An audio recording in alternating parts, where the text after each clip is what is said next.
Hello and welcome back to Football Fantastico. This is episode 4 and I am Morgan. I'm back in the hosting seat after a week off last week. Thanks to Max for taking over the duties. He did a smashing job. Absolutely brilliant. The show was great. I'm here every week. He's here every week. Not going anywhere. It was a really good show. I really enjoyed it. So yeah, episode 4. We made it to 4 episodes. Well done, guys. Can't believe it. So let's go straight to the headlines with Max. And what are we going to start with? Shocker, we're talking about Kylian Mbappe again. Yay. Real big news this week. We'll start with what's been confirmed. Kylian Mbappe has informed PSG he will be leaving in the summer as a free agent. Allegedly, he's joining Real Madrid, and the deal will be announced, as reported by the BBC, announced once it is impossible for PSG and Real Madrid to meet each other in the UCL. That's expected while there will be an announcement. Little bit of a random fact. 8 years yesterday, Mbappe scored his first goal for Monaco. And Mbappe's been linked since. How are you feeling? Let's not fool anyone. I'm very, very happy. I'm very excited. I feel like I've waited about 7-8 years for this. So I see it's arguably the missing piece what Madrid needed now. I think maybe one or two more defenders, and Real Madrid's got that super team that they've been looking for years. And Mbappe's going to be the catalyst to drive that team to hopefully a lot of Champions Leagues. We'll see. Are we in a potential new age of Galacticos, do you think? Yes, I think Mbappe will solidify that. I think it's more now of young superstars rather than just well-known superstars. I think before the Galacticos were just like players who already established themselves. I think now it's more players who are already world-class and are only going to get better. So very, very excited. I'm trying to keep my composure today, but yeah, Doing a good job. very excited. How do you think your front three is going to line up then? Do you think we'll see Mbappe through the middle, or are we going to potentially see him maybe On the right? In an ideal Moving. world, I'd like to at least see once Vinicius down the left, Endrick down the middle, and Mbappe on the right. Yeah. I think that would probably be the best. Valverde can play on the wing, so can Rodrigo, even Brahim Diaz and Arda Güler, but I think, to be honest, Endrick is... Well, I don't know if anyone's watched him play or highlights, but he looks scary. He looks scary good. What is Hendrick's primary position then? I always thought he was a winger. He's a striker, but he could probably play on the wing. He's got the build to play as like a striker though. He reminds me of like Adriano in like his early days. Just that like quick, strong like machine. And obviously, once he goes to Madrid, he's only going to get better. So Yeah, he's got plenty of options. The next story I've got was actually some breaking news this morning, reported by Sky Germany. Thomas Tuchel will leave Bayern at the end of this season. It was reported that Bayern were exploring the option of bringing in Ole Gunnar Solskjaer as an interim until the summer, and then showing their interest in Xabi Alonso as a long-term replacement. Do you think we saw this coming? Do you think it's been a bit overdue, really? I mean, it's got the mic. So, Germany. Is the feeling out there that Tuchel's going to go? I think after probably like the last 3 games where they've lost all 3, it's not surprise really, because when they lost to Leverkusen, they weren't just beaten; they were pretty much the second best all over the pitch. But they, especially the Champions League last week, they had loads of chances, but it just didn't really scare Lazio maybe in the way that they should have done. Obviously, what we just said about Ole Gunnar Solskjaer, I mean, great. I can't see that happening now because they've confirmed it. Yeah, because they've confirmed him till the end of the season. I can't see him being a long-term replacement. No, but let's just imagine. Who do we think are the possible replacements for Tuchel? I've seen Zidane and Xabi Alonso. I mean, they're the only two. Bit of a rogue one. Why don't they bring back Julian Nagelsmann? well, he's in charge of Germany, so I think that's pretty difficult. Hansi Flick, maybe. Yeah, I've seen. Yeah, I saw Hansi Flick was quite heavily linked with the Barca job, but I don't see why because there's a lot of linking Klopp to Germany. If Klopp went to Germany, why wouldn't you bring back Nagelsmann? Like, he was a very successful manager at Bayern. He was quite harshly kicked to the curb. He was. I think they want to think long term as well. Like, I think that's obviously Xabi Alonso's profile at the minute is very like tempting, but I think as well as Xabi Alonso, you have that like long-term project that Yeah. he could build. So I think that's probably why he's the front runner, as well as Zidane. Really, I think Zidane is probably like a good modern day manager. So I think them two being the front runners make the most sense. But I think then you have the outside shouts like Nagelsmann, like Flick, and Thomas then Frank. Ollie. Thomas Frank. Roberto Where is De Thomas Zerbi, Frank from? Denmark, I think. Yeah, No, But to Bayern. I can see what you mean with them potentially wanting to bring in like a younger man. Well, not a younger manager, so to say, but less of a experienced manager, so they can build up that project and have more of a long-term thing. Before we move on, I was like to make a point on Tuchel. Is he sort of turning into Jose Mourinho in a way of like he's at a club for a couple of years, doesn't really get that identity that he wants. I just think he was at the wrong club, to be Yeah. honest. Yeah, I I- think his defensive structure doesn't suit Bayern. Bayern's never been a team known for their like defensive solidity. It's always been goals, and Will they, he make his way back to Chelsea? Is Maybe. that his club? Do you think? we could see him at like maybe a Juventus, maybe like an Italian team, Let's do the maybe European football. maybe back to Chelsea. But I think he's just at the wrong club, to be honest. Speaking of an Italian team who need a manager, this is not my next point. I just thought I'd bring it up. He could go to Napoli. They've just sacked Yeah. their manager Okay. after a poor run of form. But I don't get why Tuchel really went to Bayern. I don't get why they replaced Nagelsmann. Like, I didn't rate Tuchel so highly when he was at PSG. I didn't rate him highly when he was at Chelsea. I think that Champions League they won was quite a fluke. Yeah. I don't think Yeah. they were nowhere near the best team in Europe at that point. I would say with my hot take, that's probably the worst team to win the Champions League. I think Yeah. I think it was reflected in the way they performed in the league. Like, they weren't anywhere near. Like, City should have walked that Yeah. final, but It's only due to Pep's Yeah, Pep. ignorance. Pep overthought. Playing like 6 midfielders, I think it was. Yeah. It's like that's It's like, bro, just play your best team. And Kante outplayed all of them. yeah. Bitch. Yeah, What? that tweet was like Kante's just everywhere. Like Yeah. it's so true because It is. you know 25% of the world is covered by Earth. The rest is covered by N'Golo Kante. My last little bit of news I've got for you today is Serie A and Bundesliga teams are set to be awarded Champions League places for 5th place teams. So this is to do with the performance of the league and obviously the expansion of the Champions League next year.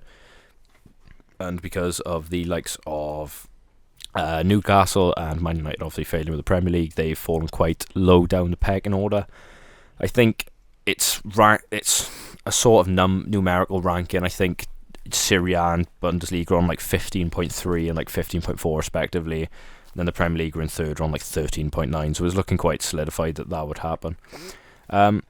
Just a quick question: has anybody actually looked at how the Champions League is going to be structured next year? well, it's just the one big league table. Yeah, It's like 36 It's like- teams. Yeah, it's like 8. I think they play like 8 games, 4 home, 4 away, but you don't play against the same teams twice. No, it's I'm- strange. quite a fan of it because You are.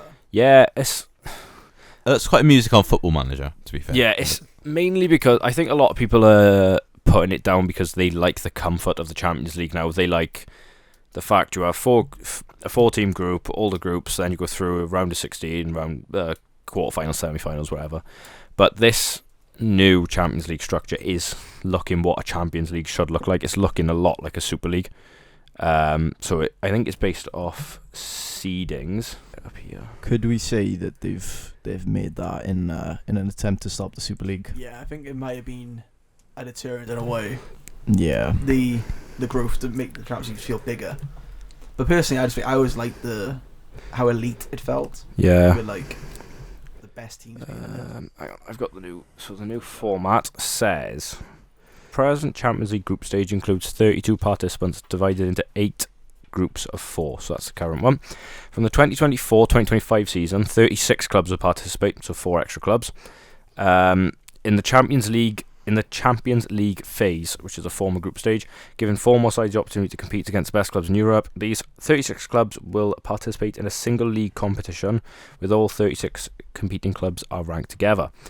Under the new format, teams will play 8 matches in the new league phase.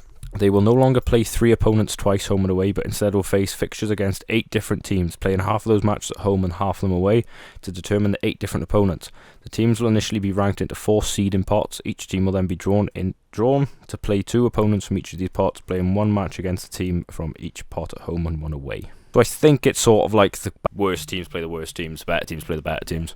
I think it'll be in a couple of years. It'll be the norm again, and we'll be fine with it. I think it's an attempt of them to try to slow down the Super League. Yeah. I don't think they can. I think eventually we will have a Super League. Yeah. I don't think the Super League's gone away. I just think it's sort of What been. does it look like to you, the Super League, and what it could be? I think it will be mainly because they want the teams they proposed weren't the best teams. Like you had I'm just thinking it was like certain teams were being dragged from leagues because they didn't get the teams they wanted. Like Bayern said no and teams like that. But I think eventually we will get a point where the Champions League becomes less relevant and we have a sort of Super League. How does everyone feel about the Super League? That's just against it. The idea of it is just inherently wrong. All it is, they want it for security, finances. It's nothing to do with wanting to improve the sport or anything. I really like the Super League. The only issue I had with the Super I League, really like it. I only had one issue with it. The Madrid elitist fan, that is. The only issue I had with the Super League was the fact the teams couldn't participate in the normal leagues. It was so elitist. It was so Yeah, we're just better than everyone else because think- of money. I think the word elitist is to some degree unfair, only because there was that ability to then participate in the Super League. And I think if you look at it from a player's standpoint, the Super League was the way forward. It's so many less games for the players. You'll see less injuries. You'll always see the top players competing. If you look at it from that That's standpoint, just an entertainment standpoint as well. yeah, exactly. But Like I just, everyone wants to see their best players compete every week, and I think with less games, they're less likely to get injured. but So what about the damage it'll do to the structure? Well, Especially in England. a way I thought of working around it, and I thought about this at the time, was instead of this replacing something like a Champions League, why shouldn't a Super League replace something like the Club World Cup? Which yeah, I mean, a Club I World Cup makes sense. I think the Club World Cup is the world's most pointless competition. Yeah, It's it really could, it's it really could be something it's the Champions League winner plays some random in team, Asia. they win Yeah. 5-0. Yeah. What they should do is the winner of each league plays in a Club World Cup. Yeah, I mean that's not a bad thing at all. That makes a lot of sense. That's what I think the Super League should have been. I disagree with how the Super League was set out, where it was clubs who got invited, because I don't think that was right. I think if they set out now for 25, 26, and they said, right, the winner of 24, 25 from each league goes through, and then maybe like 3 or 4 best placed second teams or something playing like a playoff, and then that decides it. I think that's better, but I think just being invited into a Super League is wrong. Well, that's the thing. As a fan, you can't. We feel entitled as fans to complain about that, but at the end of the day, these are people who have invested into a football team because it's a business, so they want to do the best for their business. Any business is the thing about sport and football is very tribal. We want it to be what we want it to be because we're fans. We want to watch it, but again, like I said, they bought it. It's theirs. They own it. Like at the end of the day, they don't really care about what No, you of think. course they don't. But we can still stop them. Yeah, We can try. we found that out. We can try. But yeah, thanks for the news, Max. Coming up next, we'll do some reviews of the week, and let's start in Spain. So we are not talking about Real Madrid this week. What? Shock. Yeah, it was a 1-0 draw, so I'm not gonna try and force Real Madrid down everyone's throats. We do have Athletic Bilbao beating Girona 3-2. A really, really big slip up for Girona, to be honest. Like I said, just after Real Madrid dropped points over the weekend, Girona could have capitalised on it. But obviously they didn't. It would have seen them narrow the lead down to just 3 points. But ultimately they ended up losing to an Athletic Bilbao side, which I've previously spoken about. My standout performer was Inaki Williams. Making Miguel Gutierrez just look amateur, really. His pace, his drive forward really makes a difference for Bilbao. His brother as well on the other side, who didn't play this game. But, however, Inaki Williams, once again, just consistent this season. I think that's been his issue, really, his consistency.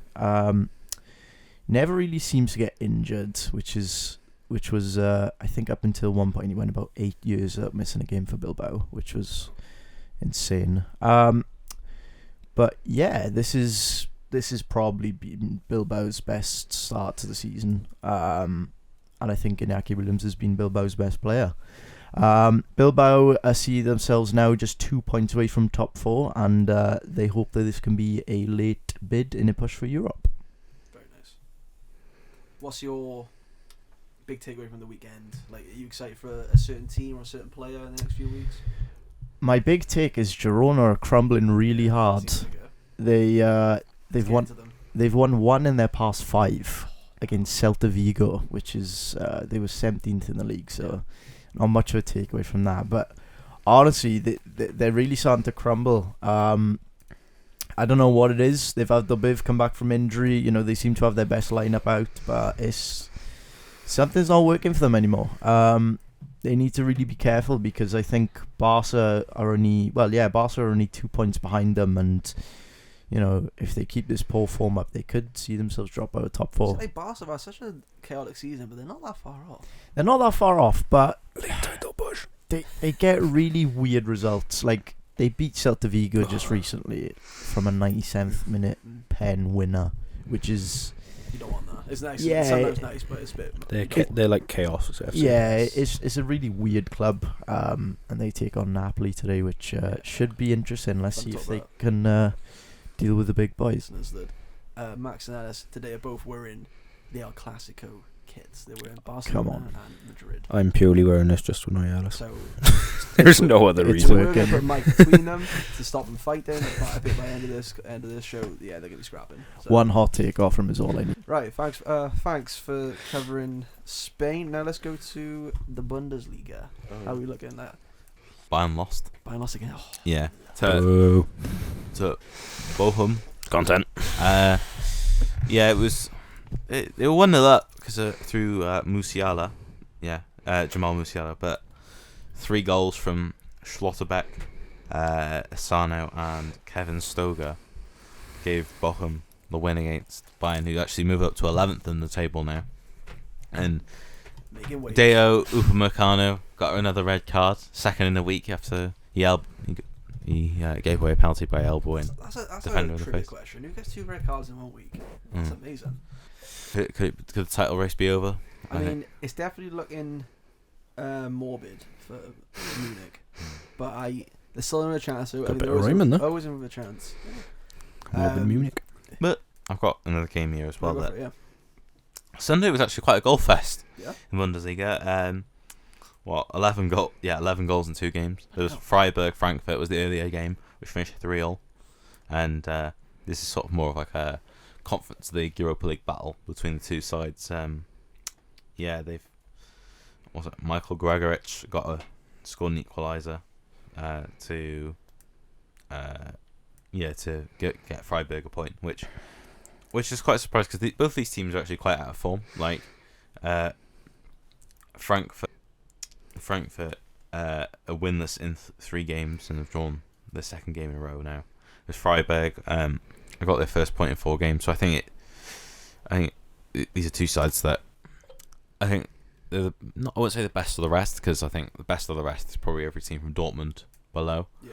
But I think these two teams are sort of going to be there or thereabouts for some sort of European qualification come the season's end, because I think with the Bundesliga this season, I think it's been the league's been quite dissected quite nicely, because you got a title race, you got a top 4 race sort of, Conference League, Europa League race, and then you got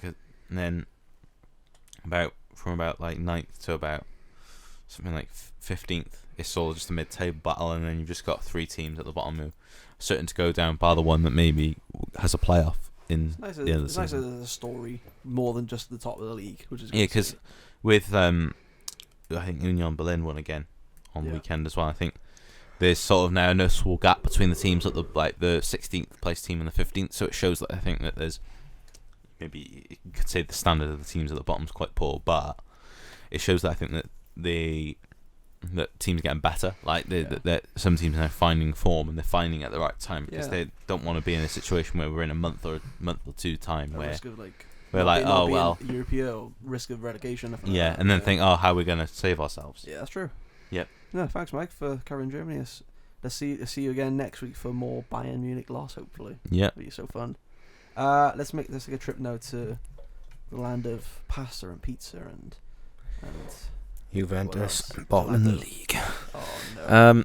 So Take it away, Max. in one of our first episodes, I said it was Juventus's league to lose, and it appeared they listened to me and are now losing it.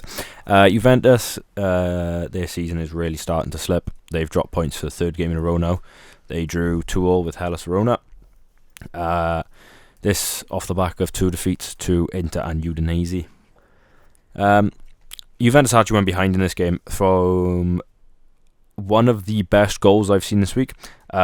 Mikel Folorunsho, absolute scream off a corner. Literally, do you remember when you used to play FIFA and you'd like take a corner and give it to the edge of the box and someone would volley it? Yeah. He did that, but he sort of volleyed it across and it like looped into the far corner. It was mental.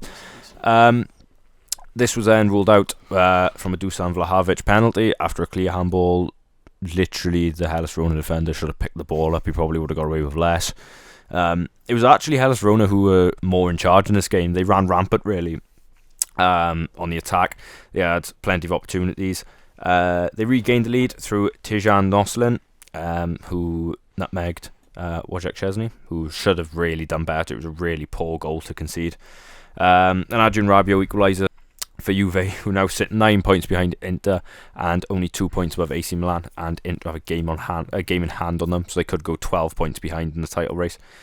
I don't really get what's gone wrong for Juve. They've looked a shadow of their former selves these past 3 games, and they've really given Inter a massive upper hand in the league. The other game I wanted to look at was a very surprising result. Monza beat AC Milan 4-2. Monza, who are currently sat in 11th, beat third place AC Milan. Really, really weird game. Monza took a 2-0 lead through a Matteo Pessina penalty after a really clumsy tackle from Theo. Danny Motta finished just after the break, curling it past Mike Maignan, giving Monza a 2-0 lead. Then AC Milan found themselves down to 10 men after Luka Jovic saw red for a very, very silly incident where he slapped one of the Monza players in the face. Just after half-time, I think it was about the 57th minute. It was really weird because like the defender stood up to him and they sort of like run into each other, and then he just grabbed him by the collar and just slapped him. And then the ref went over and checked VAR, and he looked over and he was like, well, I haven't done anything, and then just walked off as if to be like, oh yeah, I've been found guilty. Giroud got Milan back in the game before Pulisic scored in the 88th minute, and AC Milan thought they'd rescued a point before 2 goals in the 90th and 95th minute from Warren Bondo and Lorenzo Colombo stole the 3 points from Monza. This really put a dent in AC Milan's, I'm not going to call it a title charge, because I think they're 11 points back. They're too far away from title hope. Yeah, they're too far away from challenging for the title, but I think they've got a real chance to overtake Juventus now. They're only 2 points behind them, really. Fair play. What a game. Serie A, the chaotic league as usual. There's always something going on in Italy. Well, Inter have won their last 5. Juve haven't won a game in their last 4. It seems like they're slipping away a little bit. Yeah, they're sort of starting to now like drown a little bit. Yeah, we'll see. We'll see how it goes. Thanks, Max. Now I'll take you down to France, into Liga.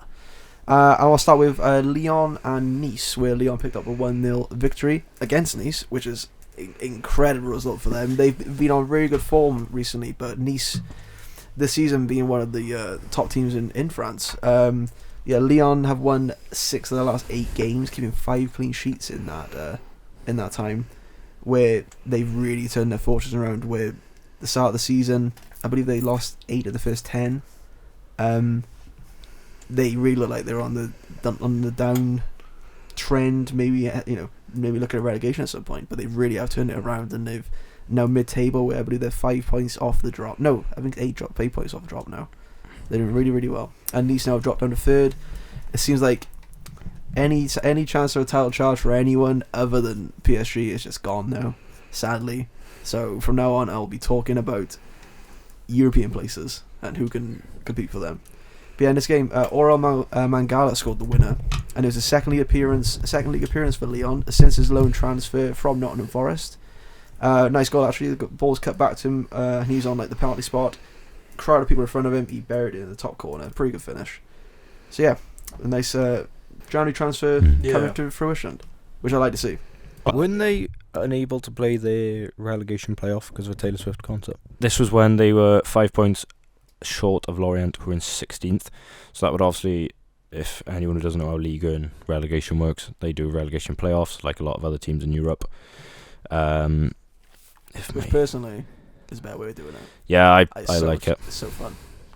I remember when, was it Saint Etienne had one a few years ago? Was it the one where they ran on the pitch? Yeah, and, they stopped the game. So, Taylor Swift is set to perform at the Groupe AMA Stadium, which is Lyon Stadium, on June 2nd and June 3rd. The dates coincide with the second leg of the Liga and relegation promotion playoff, which sees the 16th place team lock horns with a winner of League 2 promotion place playoffs. The return leg is always played at the home stadium of the Liga side, and hence Lyon find themselves in a spot of bother. So if Lyon ended up finished 16th, the club may need to find an alternative venue for the home fixture in the relegation playoff, as the dates for Swift's concert are already locked. But should they move to a new stadium, it would potentially cost them their home advantage at a crucial juncture in the fight to stay in League 1. So if they finish 16th, they could struggle in the relegation playoff because of Taylor Swift. I love that. I think that's what spurred them on. That is the most League 1 thing on this planet. How do you double book a stadium? Because they're like, oh, we ain't getting relegated, it's fine. No, but no, it seems like, they told the players, right, boys, if we don't get, we need to do something. Swifties are beyond us, we need to sort this out. So second game up I'll talk about is Brest versus Marseille. Brest won 1-0, and now they're up to second in the league. This is an 88th minute winner here by Pierre-Lee Melo. He picked up a loose ball on the edge of the box. He faked a shot past the last defender and finished through the keeper's legs very nicely. Very good goal in a crucial point in the game. And I think this is really showing as the European race is really tight in France. There's 4 points between the second and sixth. And I think that'll be what I'll be talking about in the next few weeks, leading to the end of the season, because PSG just seem to keep on winning. So what's the point? But top of the table in France looking okay, if you just don't look at first. Last game I'll talk about is Lorient 3, Strasbourg 1. Lorient have won 3 in a row, and only 3 game weeks ago they were bottom of the league. And now they're 5 points clear of it. So I think they've done really, really well the last few weeks to save themselves. And again, another January transfer. I want to talk about Mohamed Bamba. He scored twice in this game and scored 5 in his first 4 appearances for Lorient. He joined from Wolfsburg AC, the Austrian Bundesliga, for €5 million. And another January transfer really coming to fruition, saving a team who looked destined to go down, and now doing okay. It's good to see, I think. So I like when January transfers actually make a difference. But that's what's been going on in France in the last week. And also, I'll bring up later, but Le Pour. See if I can buy a Le Pour jersey. But that was a review, so thanks guys for the contributions, and coming up next will be a nice special segment, and we'll let you know what that is in a second.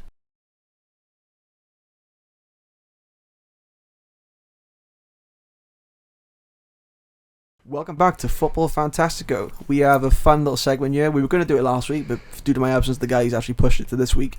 Thanks for that, I appreciate it. Because actually got a fun little segment where we will be going through our team of the seasons so far. Abbreviated as TOTSSF. I definitely didn't nick that from EA Sports when when we had the COVID team of the season. TOTSSF. We'll be going through our teams of the season so far. Starting in La Liga. Ellis. Okay. Go for it, mate. I'm going to look really, really biased. I just looked at this team. How many Madrid players are in there? All of them. Consider, a lot of the team. Yeah, okay. Okay, so... We made a point, I think all three of us made a point not to put, Bayern or Inter or PSG teams. Oh, okay. No, it's cool. We can change it. No, don't change it. Okay, so in goals I got Lunin. There's a reason behind this. Okay, so... In goals I got Lunin. Right back I got Dani Carvajal. Left centre back I got Eric Garcia. Right centre back I've got Aurelian Tchouameni. And left back I got Miguel Gutierrez. Now, wait. Before the pitchforks start coming towards me. Real Madrid. This is Real Madrid's best ever season defensively. And I think given we have our main goalie out, our main 2 centre backs out, we don't have a functioning left back apart from when Mendy wants to turn up. So that's my reasoning. I think Lunin, Carvajal, and Tchouameni have been very good this season. I mean, they're all really good options. They are, and it's hard to choose options better than I guess. Especially Carvajal. I think this is watching since he really started at the club. This is the best season I've ever seen Carvajal play. Now? It's like 32, 33. Yeah, he's getting on, but this is just I've never seen him play this good. So. Midfield 3, I've got Isco of Real Betis. He has been absolutely incredible for Betis. Centre mid, I got Gundogan. I think he's probably their standout player this season, Gundogan. He is very good, to be honest. And right centre mid, they've got Jude Bellingham. I mean, that one is pretty self-explanatory. I disagree with that one. Yeah. That's the one hot take. Been shocking. Left wing, I've got Vinicius Jr.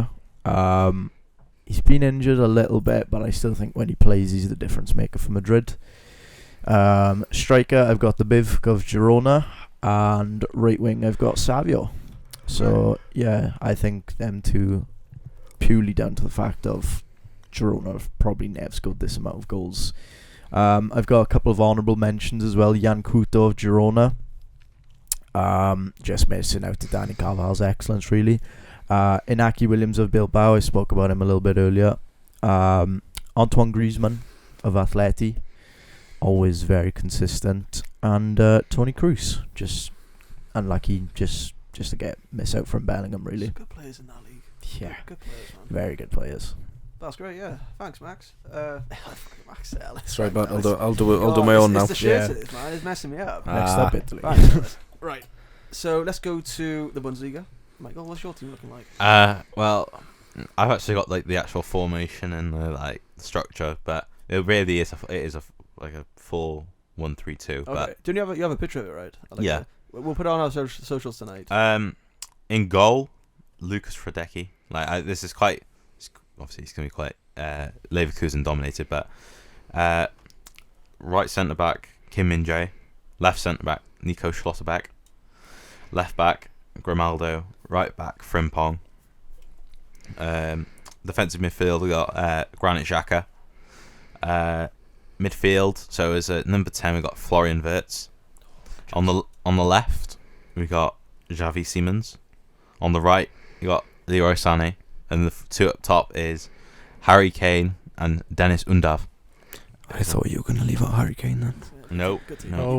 Guirassy of Stuttgart. I was thinking about it, but obviously he's been injured the last few weeks, and Yeah, he did score. He did score on the weekend, but Undav since Guirassy was out injured, he scored 14 goals in 13 starts since then. So I think it was like, and as well Stuttgart are third in the league. So you can't really go past what they've done, because I feel like because Leverkusen dominate the headlines a lot this season, people have forgotten about Stuttgart and how well they've done. Seeing that last few seasons they've been more of a team maybe trying to stay in the league rather than potentially try and win it. Yeah, you're giving them their flowers. That's good. But I made a second team first, so I had Gregor Kobel, Jonathan Tah, William Pacho, David Raum, what was it, Stenzel? I can't remember what it's. Pascal Stenzel, that was it.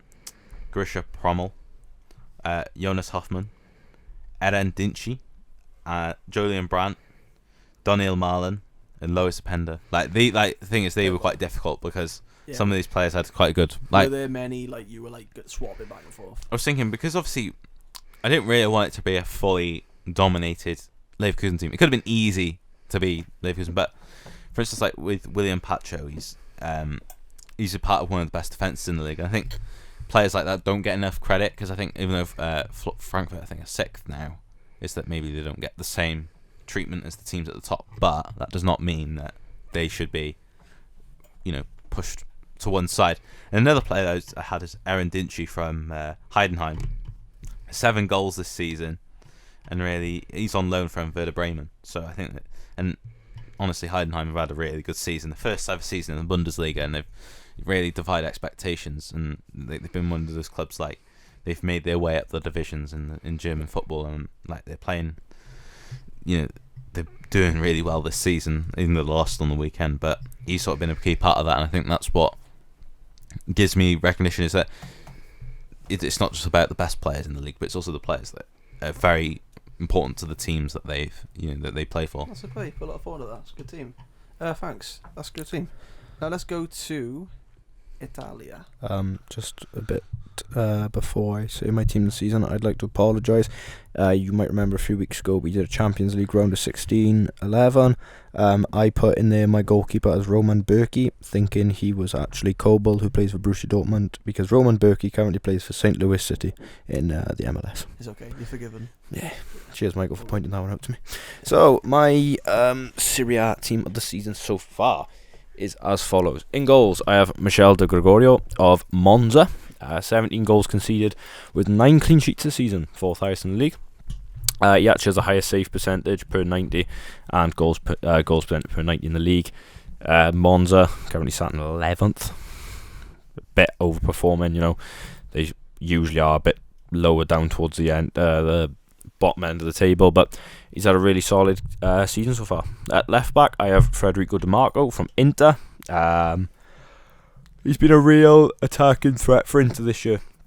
Down that left-hand side, he's been able to cover quite a few positions across the back line as well. Been able to push in the midfield a few times if needed.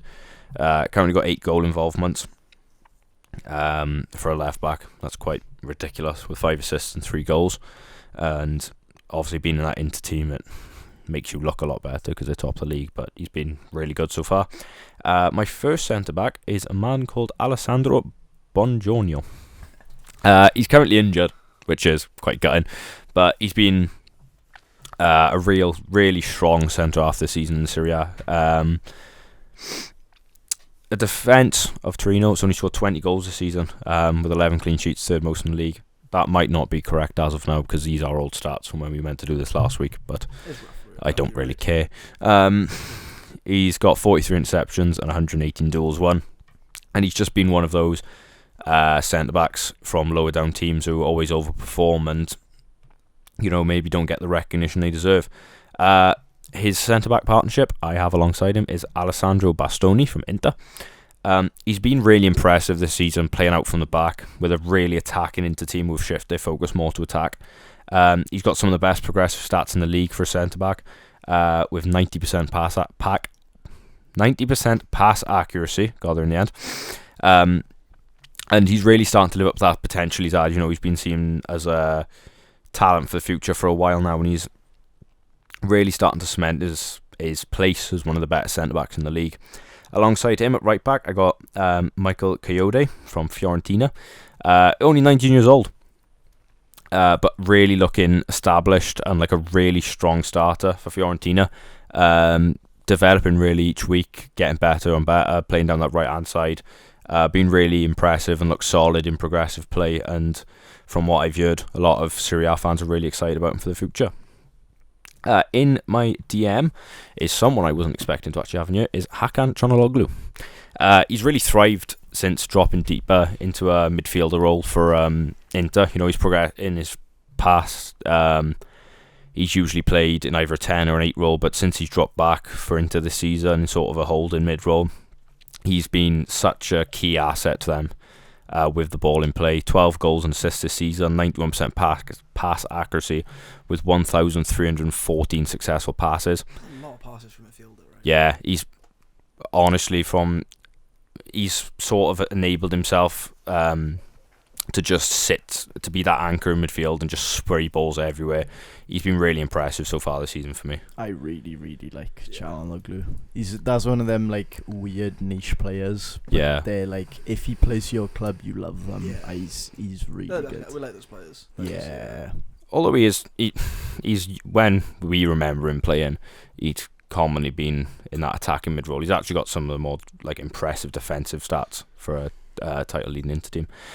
My next centre mid is a bit of a surprise for me as well, is Lewis Ferguson from Bologna.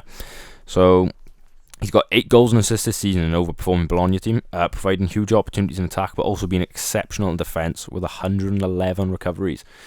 Seen him linked with quite a few bigger teams in Europe. I'm pretty sure he's still young. I think he's only about 21, 22, but he's been really impressive in a Bologna team which are, punching well above their weight, and I've heard a lot of good things about Ferguson, and I think people have been touting him really for a bigger move, and he's one of those players that maybe doesn't get the recognition he deserves because he's not playing for a bigger team, but when you look at his stats and when you look at how he has been playing, he has been one of the better centre mids in this league.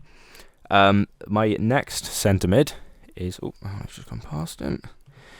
Is Tuan Koopmeiners from Atalanta. 9 goals and assists in 20 matches for the Dutch number 10 gives Atlanta clear-cut vision in attack. A complete workhorse around the field, with his efforts benefiting Atalanta on both sides of the ball. He's been really good in attack and really good in defence. He's recently, today, been linked with Man United and Chelsea. So he's clearly showing his talent and proving his worth, really, to teams all around Europe. My right winger is my star boy. If anyone could guess what that is. Yeah, you know. Charles Kettler from Atalanta. He's really found some form from on loan from AC Milan. 6 goals and 6 assists, making him a key asset in attack. But what's really surprised me, he's got some really impressive defensive numbers for an attacking player. You know, working on both sides of the ball, really being a workhorse for Atalanta, who are actually finding some good form in the league and are really starting to push for that Champions League spot. My shock inclusion for this team is a man by the name of Albert Gudmundsson from Genoa. 9 goals and assists this season, being electric down left flank for Genoa. He's been really a multi-role attacker. He's been able to play off the left, he can play off the right, but he's also been able to play through the middle as a number 9, so he's been a vital attacking asset. For really an average Girona side, he's looked like quite the real only positive they found this season is through him in attack. And my striker, to no surprise really, is Lautaro Martinez. He's been the main man in the league this season. He's taken it by storm. But at the time of making this team, he had 21 goals and assists. There's arguments for him to be the league's best player. He's been Inter's best attacking outlet, and they sit top of the league. Could he have a bigger move in the summer? Could he potentially move to somewhere like the Premier League, or potentially move to like a Barcelona? We'll only have to wait and see. But I think this boy has a real future ahead of him. My player of the season so far has actually been Hakan Çalhanoğlu. I just think what he's enabled Inter to achieve and what he's been able for them to allow them to do, both with the ball and without the ball, I think is one of the main reasons why they are pushing for this title. Some of my honourable mentions, I've got Giroud from AC Milan, Marcus Thuram from Juventus, Bremer, Rafael Leao and Berardi. So they are my honourable mentions for my team this season so far. I like the good honourable mentions. I like Berardi a lot. Yeah, he's always been that player who's sort of always there, really. Yeah. In quite an average Sassuolo team. Yeah, it's great. Now moving on to my team, League A. So we'll start in goal with Lucas Cavalieri from Lille. He's conceded 17 goals this season, with 79% save percentage, the third highest in the league, and 13 clean sheets, which is the joint highest right now. Really having a good season for Lille. Right back is my first PSG inclusion, is Hakimi. He's had an average rating of 7.56 this year, according to FootMob? Yeah, FootMob. 4 assists, and he's created 1.84 chances per 90. Just a really good attacking threat, but also 91 recoveries this season. Not to be shaked at. He's doing a good job. He's a very elite level right back. I hope to see. I have to say this, but I hope to see leave PSG one day and just join somewhere a bit more. What's the word? Competitive again, I guess. Somewhere we can see it more. First centre back choice is Joseph Akumu from Reims. Just a beast this season. 127 recoveries for this guy. 7.42 per 90. 5.78 duels, 1 per 90. 32 interceptions. He is the man you want. Second centre back is Facundo Medina from Lens. Again, 7.36 rating, average rating a season. 153 recoveries for this guy. He is a good centre back. 7.99 per 90. 60 passes per 90, over 88% pass actually. Not the greatest centre back, but he always tries that longer ball, which is what we'd like to see. Left back off for Bradley Loco from Brest, young player, I think 19 years old, I believe. Again, really good attacking threat. It's 21 successful crosses and 15 chances created. Not many fullbacks are getting that many successful crosses in, surprisingly, in Ligue A. But also 1.83 tackles per game, 7.26 duels per 90. Pretty good again, all rounder in the attack and defence. For Brest. Going to my centre midfield three. The starting defensive choice is Benjamin Andre of Lille. again, the player you want, he's an anchor. He sits there, he gets the job done. 152 duels won, 57.4 per 90. Then he got 46 aerial duels won, 63% per 90. Again, he gets on the ball, he gets the job done. A bit of a dirty player. 37 tackles won, never really shake that. But yeah, he's always there, always kicking it about. Next up is Pierre Les-Melou, who actually scored the last minute late winner for Brest this weekend. Really performing well this season. Sent by an 86 average rating. Very good at the long balls. 136 accurate long balls. Again, defensively very solid too. 210 recoveries, 19 blocks, 144 duels won this season. He's a really solid player who also offers a lot of attacking threat. In the central cam midfield is Teje Saviana for Montpellier. Again, very good player. Again, he got a goal and assist this week in his game. 5 goals, 5 assists for the season. A 0.31 expected assist per 90. Very good in his position. And again, 6.76 accurate long balls for this guy too per 90. Very good. And 3.22 chances created. A very good creative force for Montpellier. I'm definitely going to keep it going this season, I think. On the right wing, I've gone with Dembele. Kind of a boring choice, but he is very good in that PSG team. I'm not sure how he would do outside of this team, to be honest, but this year he's done well. He's done well this year. He got 7 assists, 45 chances created. That's nearly 3.5 nearly per 90. With 47 successful dribbles. Very good. It's very hard to get the ball off him when he's in full sprint or when he's really going at a defender. That's 3.64 per 90 for dribbles. But yeah, that's my second PSG choice. I've tried my best not to include too many. I'll save the last one for last. But at the left wing, I've gone with Alexander Golovin for Monaco. He's got 10 goals and assists this season. Very good return so far for this point of the year. With 4.55 expected assists all season, really good. He's created 36 chances, again in a Monaco team, not bad at all. And yeah, just a very good player. Always he's good on the defensive side too. He gets back when he needs to. And up front, I mean, you probably guess who's going to be Kylian Mbappe for PSG with an average rating of 8.19 for the season. He got 21 goals, 4 assists with an XG of 18.28. So even with the massive XG, he's still outperforming it. It's insane, and he's averaging actually 1 goal per game in XG. Incredible. And yeah, he's always 10.39 touches in the opposition box per 90. He's such a handful. What more can you say about Mbappe, really? It's kind of a boring, but he's definitely my player of the season so far for France. But it's going to be the last time we can say that, since he will be leaving PSG at the end of the season, which I'm very excited for. I'm sure Ellis is too. No comment. But yeah, that was our teams of the season so far. Any comments about anyone's team, guys? Who do you think has the best team? How much XG did you say Mbappe had? 18.28. He's got more XG than Metz. As in the team who were bottom of Ligue 1. Okay. So he has. Penalties too. So he has an XG of what? 18. 18.28. 18.28. Hang on. So Paris Saint-Germain have an XG overall of 46.5. So he makes up just about near enough half. Yeah. Everybody seen the League 2 table? League 2? Yeah, as in the English League 2.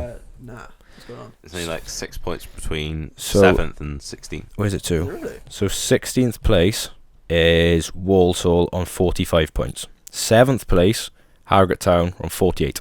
Oh, what? 1 win separates 16th to 7th. Incredible. Fair play. Love to see that. The other team's going to be exciting. Wow. But yeah, that was our teams of the season so far. Our TOTSSF. Tots. And we'll be coming back to this end of the year to see how they compare to the teams we make today for the end of the year. So yeah, that's great. Does anyone have a favourite team? Is your team your favourite, or? Personally, I like Ellis's. I think the La Liga team's Yeah. I love Real Madrid, it's to be very fair. good team. And yeah, I like Real Madrid as a team. I like all my Madrid players. Yeah, it's great. Thanks, guys. Next up, we'll be coming back with some previews for the games coming up.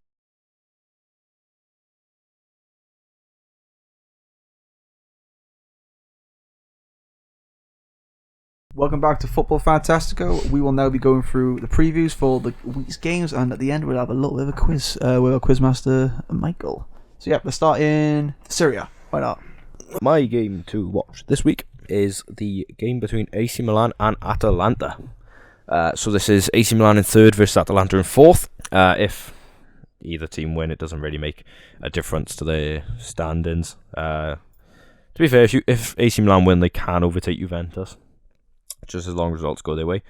In the last game these two met was in the Coppa Italia. Atalanta came out 2-1 winners, and the last time these two met in the league was in December last year, where Atalanta came out 3-2 winners. So Atalanta have got the momentum in history, should we say, coming into this one.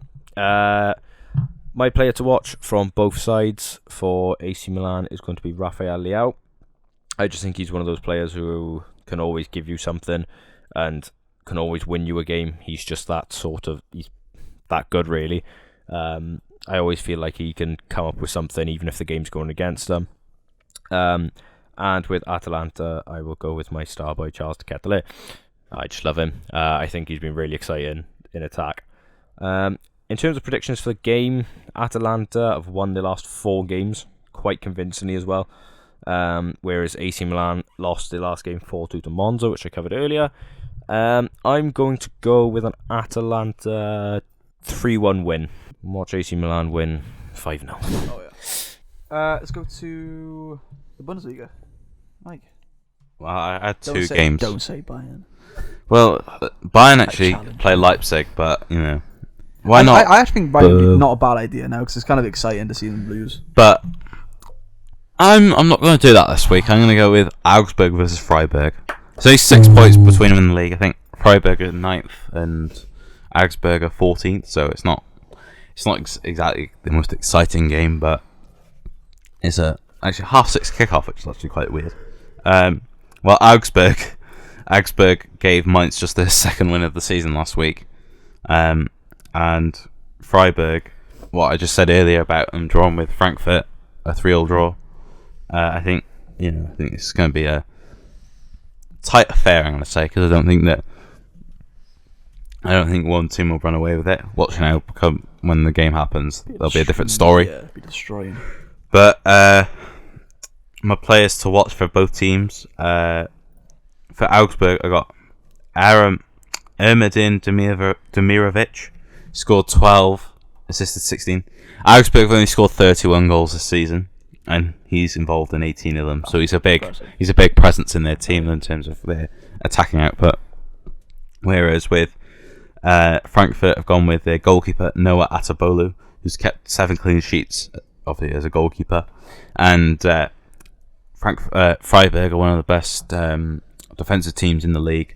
So I think that I have to include that, because I think Freiburg last few seasons have actually maybe overachieved, because they look at the size of the club and maybe you look at who they tend to be up against in terms of those battles. Same with obviously Union Berlin last season, but it shows that I think that they're a consistent side now, and just they're gonna excel this season, even if they but it's so tight in that region of the table that you got two sides to say. What I just said about them being 6 points apart is that a win for Augsburg, they're right on their shoulders again. I think,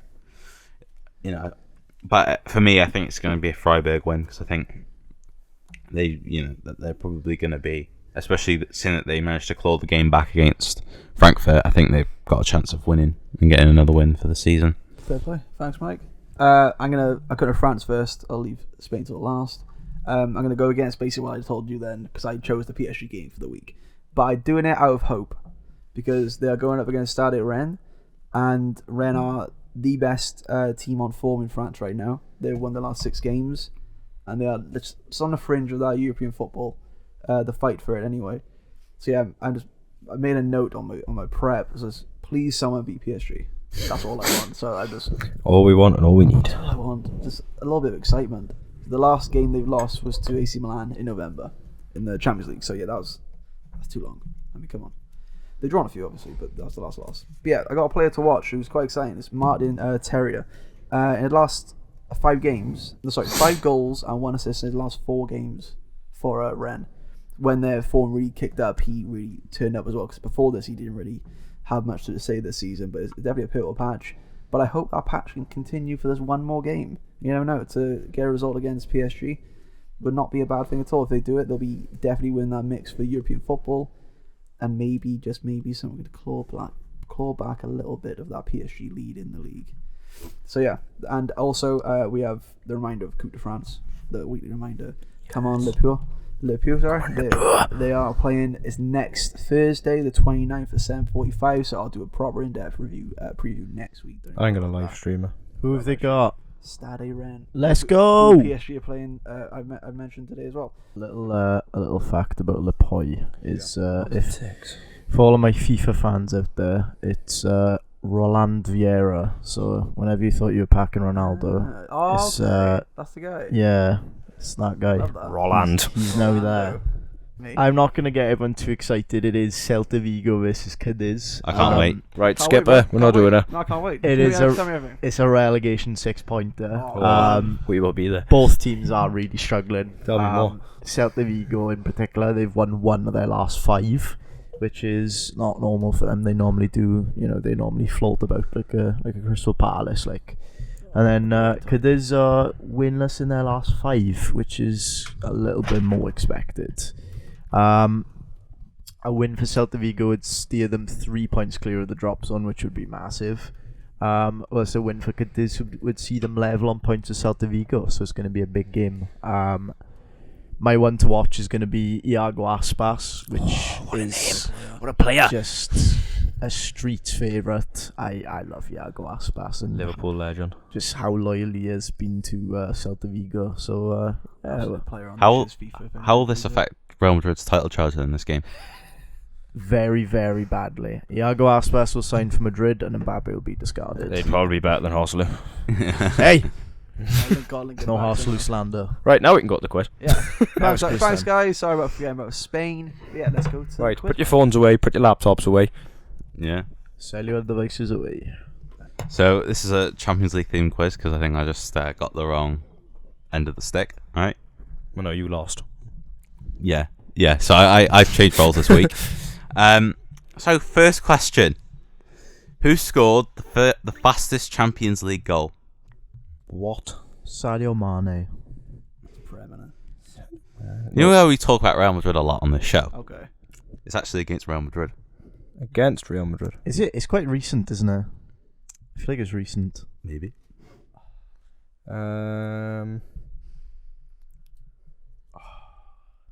Kevin De Bruyne. Good shout. Lorenzo Insigne's calling to me.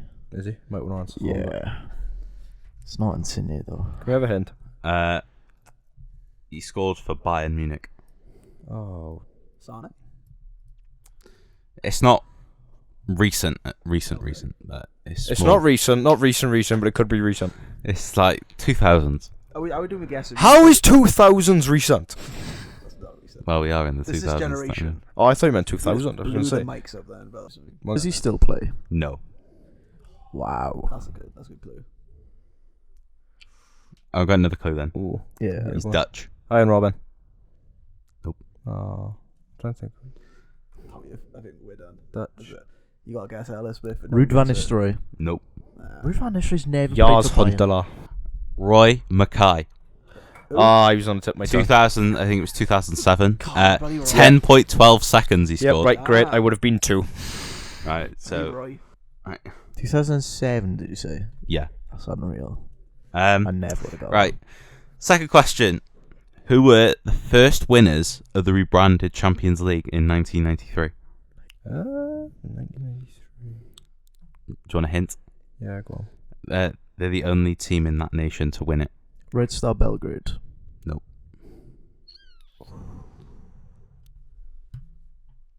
Ajax.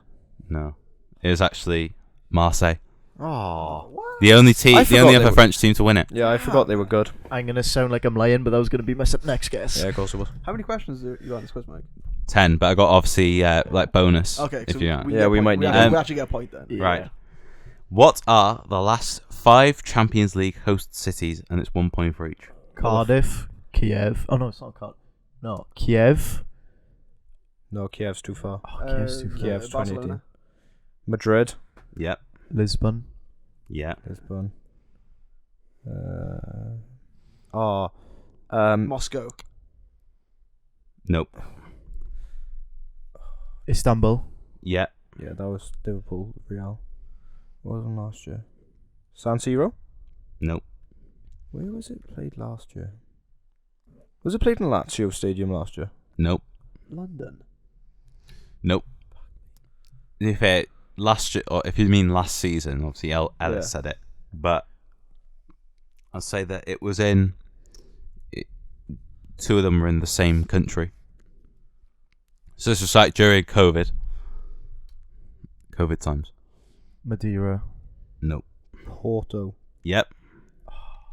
Lisbon. Yeah. Yeah. Yeah. So it's two. So Ellis and Max are 2 up, 1. and you got 1. Yeah. Yeah. I was going to say Libsyn as well. I thought Ellis already said Right. that. Yeah, I said. Oh, you did? I think I said Lisbon. Oh, I thought you got 3. Oh. Oh. Yeah. All right. Oh, Quizmaster. Right. So Ellis is winning by 3. 3, Max 2, is 2, and Morgan's got none. Hell yeah. I'll find a way to get him back in the game. No, don't. I'll win a second. We can win. Right. In the European Cup / Champions League history, how many clubs have won it 3 times in a row? 3 times in a row. And they have to like name the 3. teams. You have to name the teams. 3 It's teams, 3 Ajax, Bayern, and Real Madrid. Correct. Oh, go on. Is that 3 points or is that 1 point? Yeah. Oh. Is that 3 points or 1 point? Yeah. 4 points. Give him 1. Oh, I have to give him 1, haven't Yeah. I? I didn't really plan this out quite well, did I? No. I absolutely smashed that, and I get 1 point. Right. No, I'll give him 6 because that's only fair. Come on, it is fair. I'll take. 6 for that. I'll compromise for 2 points. Well, to Oh no, so you'll give him 2. 3 for. I was going to say, if you give him 6 points, I would have cried. be fair, I should have asked you what years they were in as well. That would have been the only question. yeah, I don't think you would have had that. Right. There is one winner of the competition that comes from Romania. Red Who is Star it? Belgrade. Slavia Prague. Oh no, wait, hang on. Maccabi Haifa. Nope. Oh. I don't know. Steaua Bucharest. Oh. To be fair, yeah, I don't expect anyone to get that. Who scored the most Champions League goals in a single season? Lionel Messi. Karim Benzema. Ronaldo. Correct. Ronaldo. Didn't Scored 17. Didn't Benzema equal it last in the title winning One season? Messi. I don't remember that, sorry. Oh, 1, that's right. I'm a Real Madrid fan. Yeah, he scored 17 in 2013-14. So, I think he might have equaled it. I'll digress. You're already winning, bro. So you're winning. The last thing you need is more points. yeah. In Celtic's 2-1 win over Barcelona back in 2012, how many shots did Celtic have? 2. No. 3. 1. 4. No. 5. That's 5. Yeah, but it's too late now, isn't it? 86. Right. From the same game, how much possession did Celtic have? Did they have A, 11, B, 15, C, 17, or D, 20? A. 17. Yeah, you're correct. You're boring me. After Barcelona's 3-1 win over Juventus in the final of 2015, what did Gerard Piqué take with him? The net. Yep, correct. Okay. Last question. Which Belgian side made their Champions League debut this season? Was it Genk, Ghent, Union Saint-Gilles, or Royal Antwerp? Oh, Royal Antwerp or Cercle Bruges? C. Antwerp? No, the one before. Oh, shoot. Antwerp. Oh, I got the wrong. No, I messed up now. I messed it up. Antwerp. Why did I say no? Antwerp. Why did I say no? Antwerp. Yeah, it was Antwerp. Woo. Yeah, I don't know what I do now. Give us a brand new question from the top of your head. What ex-Norwich manager won the Champions League? Ex-Norwich. Your pinkers. He's managed a lot of like English leagues. He's managed Ipswich as well. So he's Wayne Rooney. Did he say won the Champions League or managed Yeah. the won side? like when it is like as a player. Ah, As a okay. player. Oh! Not Yeah. manager. Yeah, Oh, okay. But he's managed Norwich and. yeah, and other teams in. Well, that opens it up a bit. God. Okay. Ipswich. Pressure. Is he Clue? known for managing Norwich? Like, that's it, kind of is. Like, Yeah, 'cause he got 2 consecutive promotions from League One to the Premier League. Yeah, bro, okay. Damn, I was gonna have a fucking clue. I know. I think I know anyway. Yeah. Can I guess? Yeah. Gianfranco Zola. No. Oh. The only reason He's from somewhere in he's in one of the 4 nations of Britain. That's so he's not English then. Mm. He's probably Scottish or Irish or Yeah. Welsh. Martin O'Neill. Roy Keane. No. Damn. Go on. All right. Dudley King. I was thinking of Paul Lambert. Royston Drenthe. Okay. I was close to that, to be fair. Yeah, he won it in 1997 with Dortmund. Give us another question. We need to break the tie. No one got a point then. There's no tie. No one got a point then. Oh well, someone's already won anyways. No, he hasn't. Ah, right. Boo. Is that it? Yeah. Difficult then. And that's without getting robbed of the 3 points I should have had. Yeah. Do it. Stop your mourning. Just make it to what? 9. Just celebrate that. That's great. Right. Thanks, Mike. Quizmaster. Do you want to do European Donkey of the Week? Yeah, I haven't got one, but I saw this one. Anybody else got one? I wrote Guardiola for saying I'm a manager. My life's better than yours. It's that journo. Did you see that? Or for him. To be fair, you apologise for calling Calvin Phillips fat. Oh, fair play. Should have done it in the first place. I've got a European Donkey. Yeah, go on. So I don't know if any of you have heard of this. A player by the name of Imran Delabas has been released by the Turkish side Besiktas, with reports stating that Delabas had listed his age incorrectly on the dating app Bumble had been a contributing factor. The club released a statement saying, "We parted ways with the professional footballer Imran Delabas by mutual agreement. We wish him success in his future career." Screenshots posted online appear to show Delabas writing his age as 24 on his dating profile despite being 21. Well, you've thrown away your professional career for Bumble. Like you know when Facebook started, or like when you were younger and you're like 11. And Yeah, you might said be you're- 13 for it. You said you're 13 or 14 on Facebook. I imagine that, but he's only in his 20s. Yeah, seems a bit wrong, can't it? What's the difference between 21 and 24? Yeah, throwing away your football career for Yeah. a relationship. I feel like, do you think or there's a more to dating the app. story? I feel like there's a little bit more to that. I don't know, you might. If that's a reason they gave. I think it's just the lying about the age. I Yeah. think that's the main thing. Looking to his Instagram story, the Turkey midfielder called out unfounded rumours surrounding the account and indicated that his profile has been made by fake accounts. There's no wrinkles. to the So story. he reckons someone's trying to pretend to be him. Yeah. That does happen on those sites. Although someone claims that player's explanation was not found convincing enough. Fair play. Your Honour, I didn't do it. Your Honour, you weren't even there. So yeah, that's my European Donkey of the Week. No car crashes, no car chases this week.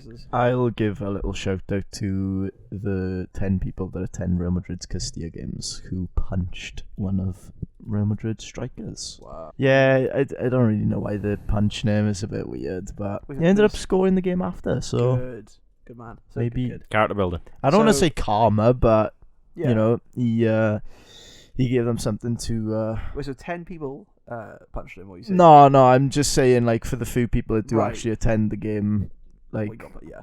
stop, please. Yeah. So what is it, like under 18 football or whatever? Yeah, it's just like they're like you've set up, like, you know, like La Masia. Yeah. It's like Real Madrid's. They used to say one of probably the best. Yeah, One of the ever. it's so good. It's. I think Real Madrid's youth setup is very underrated, That's true. I think that's true. but that's for another day. But yeah, if you want to follow us all on the socials, I actually haven't got them up right now. Have anyone got the doc up with the socials on? No, I remember mine. Yeah, I Go on, tell me your socials. If Max you at- want to follow me on X, it's Max Drinkwater9, all one word. I know Ellis is on Instagram. Yeah, I'm on Instagram. Woo! Ellis Lou I Journalism. remember that one. Yeah. And Mike? Michael Addison T Yeah. on good. Twitter. Oh, also can I add that our YouTube, Football Fantastico, where Yeah. we upload our weekly videos, or weekly podcast, should we say, Yeah, on please there subscribe. at the same time as we do with the ons on Spotify. So if you could watch them, that would be great. And also we have a Gmail, which is footballfantastico442@gmail.com. If that could, if you've got any inquiries or any sort of ideas you want to put in, just put it on that email, and one of us, Any guests who want to come on, please contact us. Yeah, please let Also, us there know. might be a few shorts going out on our YouTube channel, which we filmed earlier. Yeah, there are going to be a lot of questionable takes in there. Follow me at Morgan_S12. And yeah, you follow the fan account at was it Football Fantastico? Well, Yeah, Football Fan T24. But yeah, that's please follow us, guys. Please like our videos. Please watch our stuff. Please leave comments. Please get in touch. Yeah, we just want more followers, please. More viewers, more followers. We've got to get those sponsorships. We've got to get those guests. Yeah. It's Put going to us be on the map. fantastic. It's going to be a great. Get me to Lapoy. It's going to be gotta get us to the point. We're going to start a GoFundMe for us. for the next Go week. fund me to get me to For Lapoy. the next week. I'll ask my mum to contribute too. But yeah, thank you all for listening. That was Football Fantastico episode 4, and we shall see you next week. Bye bye.